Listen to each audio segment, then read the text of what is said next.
So for our second speaker, we'll be having Haoran, and he'll be talking about mutual information and how it applies to his research.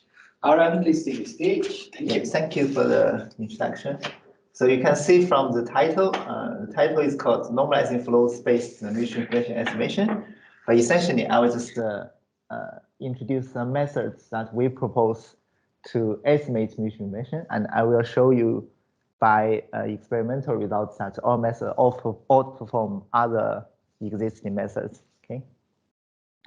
So here's some structure. So firstly, I will introduce the information measures and some existing methods.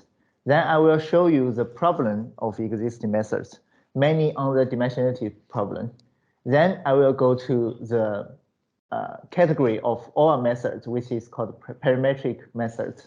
Then I will go through the basic idea of our methods. After that, I will show you some preliminary results, which shows that our method is better.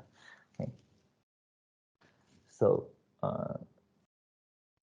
so what is mutual information? So mutual information is the reduction in uncertainty about one random variable after you observing another random variable. So this is basically telling you that if you know more information about another random variable, let's say y, then you will reduce the uncertainty on x.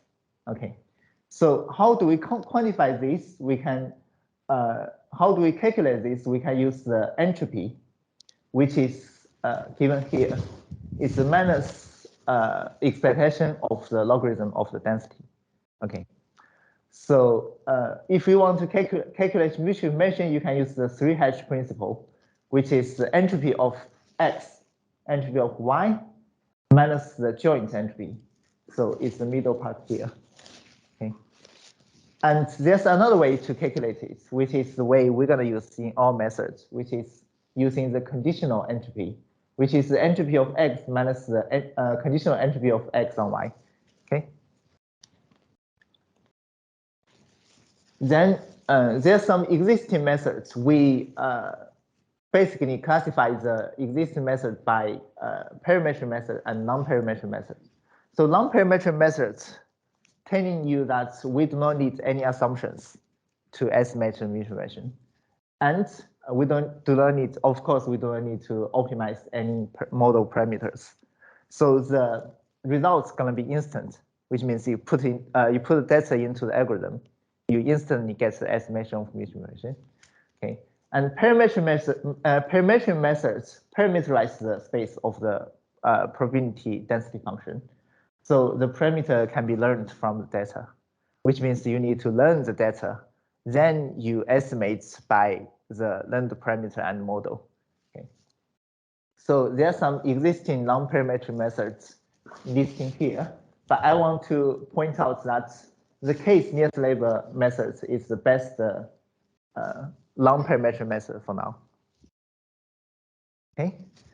However, we test all the case nearest labor estimators from the existing literature, and we did some small experiments here. So here is the dimensionality. This is the true mutual information is the red line. And you can see all the existing methods with increase of the dimensionality, they introduce bias. And also the time spent for getting the results increase. So according to the curve of dimensionality, you will need exponentially more data to get the same accuracy, which means it's impossible. If you want to have exponentially more data, which means the time spent gonna be large, to unacceptably large, right? Okay, so that's the problem. So let's abandon the non-parametric methods. We consider the parametric methods. So what's the best way to do the parametric methods? We can think about deep learning architecture, or in other words, neural network, right? And we further categorize the parametric methods into two different methods, which is called discriminative and generative. So the difference between the discriminative and generative methods I'm gonna mention in the next slides, but I want to show you first that mutual mention can be rewritten into KL divergence like this. And KL divergence is a common metrics for learning different neural network models. Okay. KL divergence is basically telling you the difference between distributions. Okay. So discriminating methods, basically we estimate the density ratio between the joint density and the density of X and Y directionally. As I mentioned before that here, maybe let's go back to this slide.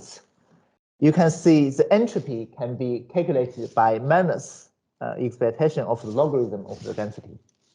So if you can estimate the ratio between joint density and the density separately, you basically can calculate the 3H principle here because there's a logarithm in front, right?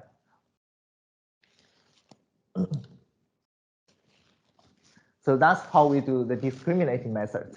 And generating method, we basically estimate the density, joint density and the density separately. Then we calculate it by 3H principle. So firstly, for the discriminative methods, we calculate the ratio between them. And for generating method, we calculate the density separately. Then we use the 3H principle. Okay, that's the difference between the two methods. Okay. So there is an example for discriminative methods. So it's basically computing the supreme of the expectation of some neural network and the logarithm expectation of the exponential, the output of the neural network. Okay. So that will give you the estimation for mutual inflation. Okay. Another thing I want to mention here is from the existing literature, there's 3 different ways of estimates mutual inflation. You can either use the BA bounds with a conditional generating model, or you can model the 3 densities separately, or you can use the difference of entropy. So the difference of entropy is the one I mentioned here, the conditional entropy, the second line here. Okay. Okay. But I also want to mention that there's no advanced research on all the ways. Okay. So which means all methods are going to be the first available methods for you to actually apply in the mutual inflation estimation. Okay. So now I want to introduce another concept, which is called normalizing flow. So normalizing flows parameterize a distribution as a push forward of a simple one. So you can learn some complicated distribution from simple, let's say, Gaussian distribution as an example. Okay. Then you can use the change of variables formula to calculate the density from Gaussian to the complicated distribution. Okay. So there's 2 directions. You can either go generative direction or the normalizing direction. So since we are using generative methods, we are, of course, going from the generative direction, which is from Gaussian to some complicated distribution. Okay. So we look at the KL divergence we used for learning the normalizing flow models, which you can imagine that the function f here is some kind of neural network. Okay.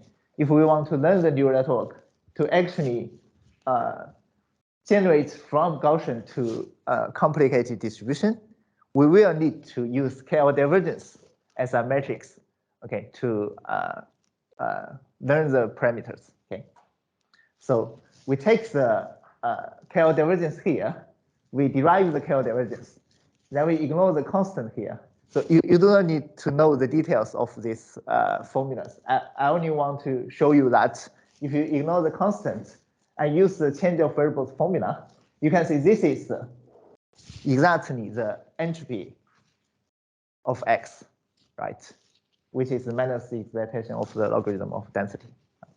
And using the Monte Carlo, you can see this is approximation of entropy. Okay, so if you can use normalizing flow, the matrix is going to give you the approximation of entropy, which means learning the normalizing flow is learning the entropy, right? So that's the basic logic of using these methods. Okay. Then I want to introduce you a special structure of normalizing flow, which is called autoregressive flow. So in the autoregressive flow, every from 1 to t dimension will be the conditional input of the t dimension. Okay. So which means if you, for example, if you want to learn y2, so y1 will be the conditional input to tell you more information on y2. Okay. So this structure gives you more expressive power on the normalizing flow method model. Okay. But there's good thing. There's another good thing for this is we can construct a conditional structure of autoregressive flow, which means we can have another random variable as the conditional inputs of all the y. Okay, and if we use this fact, we can basically remember I mentioned before that if you learn the KL divergence, you are learning the entropy, right? So if we just learn the y part, autoregressive flow, we are learning the entropy of y. However, if we're adding x here, we are learning the entropy of y on x on the condition of x, right? And you then calculate the difference between these two entropy, you get mutual information according to the difference of entropy I mentioned in the first slide. Okay. So that's basically the method. Yeah. Okay. Then I will show you some preliminary results. So firstly, I want to show you that we test on two correlated Gaussian random variables. So remember in the first slides, when we are introducing the mutual information, we actually see that mutual information quantifies the statistical dependency between random variables. Okay, so you will always want the test data to be correlated. Okay, and then we apply some cubic transformation on y to generate some nonlinear dependency to see if all methods can also capture the nonlinear features on the dependency. Okay, so here are some existing methods, which is many discriminating methods, and all method is called neural difference of entities, NDOE. Okay. So we test on different dimensionality and different size of data. The red one is our method, and the black one is we calculate the entropy of x and the entropy of x condition on y separately. So in this framework, we use one neural network, but we can also use two different neural networks to calculate it, right? So we tested two different ways. So one neural network is the red one, and the two different neural network is black one. So you can see all methods is way better than other methods, especially when the mutual information, I'm not sure if you can see the mutual information is small, but when the mutual information is large, all method is way better, right? And if we use separate framework, the black one, you can see it's a bit unstable in the estimation, especially for this one. It's not close to 0, but all methods is stable and accurate. Okay. Then, because we are learning from Gaussian to complicated distributions, right? We may take some advantage of the Gaussian distribution. So just testing Gaussian could be a bit unfair, right? So we use uniform distribution, which we basically construct two correlated uniform random variables, and we test again. So this graph is a bit messy, but you can still see that our methods is very accurate in the small mutual information part, and it's almost better than other methods, right? Okay. So there's some phenomenon here, which you can see some methods they tends to underestimate the mutual information. So I will mention before that there's some particular reason for this. Okay.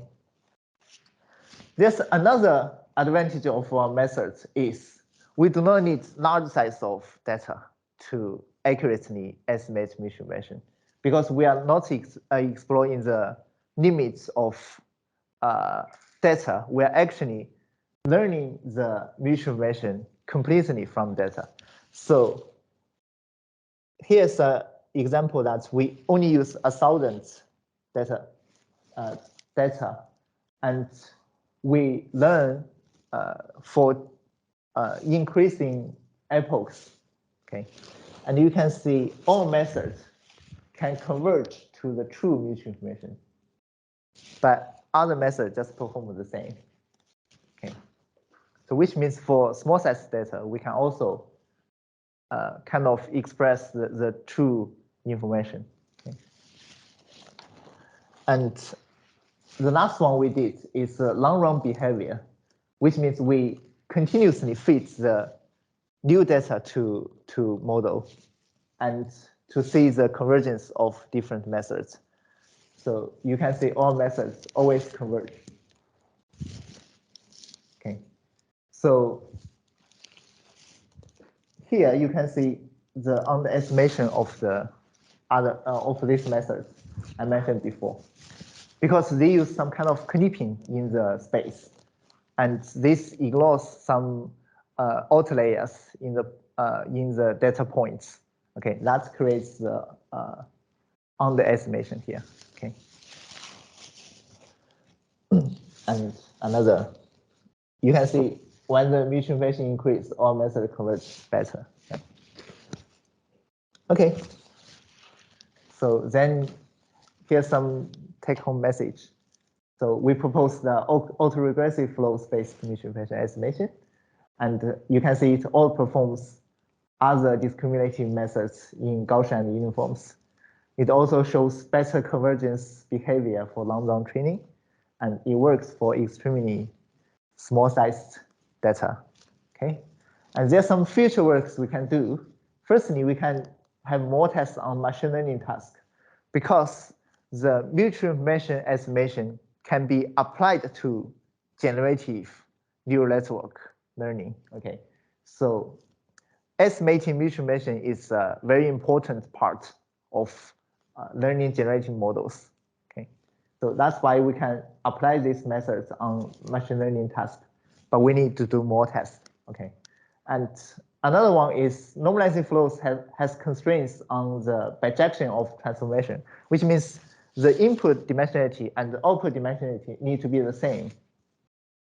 And this actually limits the ability of estimating densities when the data is very high dimensional. So we can also consider variational autoencoder as a combined method to reduce the dimensionality, because variational autoencoder is famous for dimensionality reduction. Okay, and the last one is autoregressive flows can naturally to be extended to multivariable mutual information estimation, such as interaction mutual information and conditional mutual information, which means the random variable is more than 3. So if you do discriminative method, you can only discriminate between 2 random variables.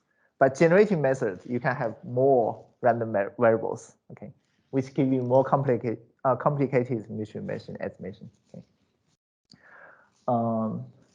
I didn't mention any application here, but there's indeed a lot of applications, such as feature selection, and as I mentioned before, in the generative models, there's gene detection, financial markets. Because I'm not very concerned with the applications here, so I didn't mention. But for sure, there's a lot. There's also a theory part I didn't mention here is So if you want to completely verify that this method is true, you will need to assume that for a large enough neural network, you will need to learn any distribution from Gaussian. Okay, so this is the theory part we need to prove. Of course, you can see from the experiment it already works, right? But we still work on the proof here, which is we know the conclusion, but we're working on the detailed proof. Okay, yeah. So that's it. That's all. Okay. Thank you.